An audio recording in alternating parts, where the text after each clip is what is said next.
राष्ट्रवादी काँग्रेस अजित पवार गटाच्या वतीनं गांधी चौकात दहीहंडीच्या कार्यक्रमाचं आयोजन करण्यात आलं होतं। या कार्यक्रमाला सिने अभिनेत्री स्वागता शाह यांची खास उपस्थिती लाभली होती। त्याचबरोबर माजी आमदार जगदीश वळवी, माजी आमदार कैलास पाटील यांच्यासह राष्ट्रवादी काँग्रेस अजित पवार गटाचे पदाधिकारी आणि कार्यकर्ते या ठिकाणी उपस्थित होते। या दहीहंडी कार्यक्रमामध्ये एकूण 10 गोविंदा पथकांनी सहभाग घेतला होता।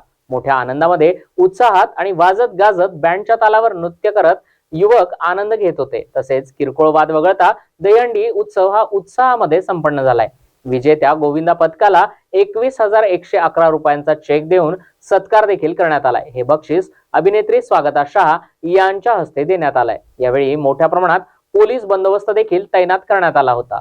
जल्लोष बघून खूप आवडलं आणि आता ज्यांनी जिंकली आहे दहीहंडी एका शॉट मध्ये खूप मस्त वाटलं आणि सगळ्यांनी खूप आपुलकी दाखवली। सगळेजण एकदम फॅमिली सारखे आहे, तिथे सगळे एकमेकांना घेऊन चालतात आणि अप डाऊन असतातच ना सगळ्यांच्या लाईफमध्ये। थोडी भांडणं जरी झाली तरी लगेच 5 ते 10 मिनिटात परत सगळे एकत्र होऊन सगळ्यांनी एकदम जल्लोषमध्ये ह्या वर्षी दहीहंडी साजरा केली। मला खूप खूप आवडलं। मॅडम, चोपडा शहरात जे गोविंदा आहेत हे कधी महिनाभर अगोदर सवय करत नसतात। डायरेक्ट जे ते कार्यक्रमाला दहीहंडीचा जो कार्यक्रम असतो त्या ठिकाणी स्थर लावत असतात। आपण मुंबई पुण्यासारख्या ठिकाणी पाहत असतात, याच्यात आणि त्याच्यात काय वाटलं आपल्याला?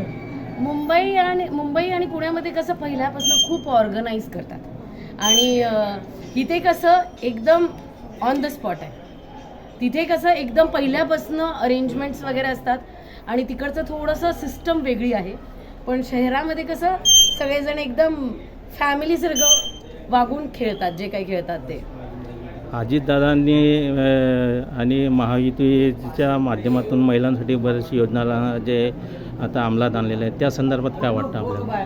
तुम्हाला सर्वांना माहितीच आहे लाडकी बहीण योजना, याचा लाभ तुम्हाला माहितीच आहे लाडकी बहीण योजनाचा लाभ बऱ्याच लोकांना झाला आहे आणि प्रत्येकाच्या घरोघरी ज्यांनी फॉर्म भरला आहे, ज्यांनी अप्लाय केला त्या सर्वांना आज पैसे मिळत आहेत। आणि तुम्ही सगळ्यांनी बघितलं आहे की दादांचा वादा म्हणजे एकदम पक्का असतो।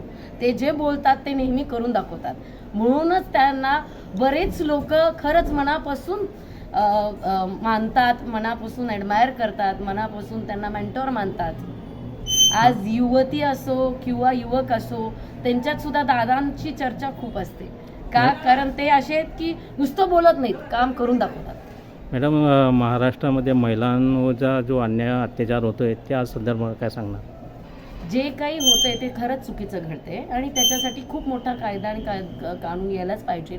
त्याच्यावर कारवाई केली जात आहे। परवाच्या भाषणामध्ये दादांनी स्वतः सांगितलं आहे की असं काय घडतंय तर त्याच्यावर एकदम सक्त कारवाई व्हायला पाहिजे। हे चुकीचंच घडतंय। आपण पण सगळ्यांना समजून सांगायला पाहिजे। नवीन पिढी जी येत आहे त्यांना ह्या सगळ्या गोष्टीचं नॉलेज दिलं पाहिजे की सगळेजण एकत्र होऊन ह्या गोष्टीवर खरंच काही ना काही एक ॲक्शन घेतली पाहिजे। Okay, thank you.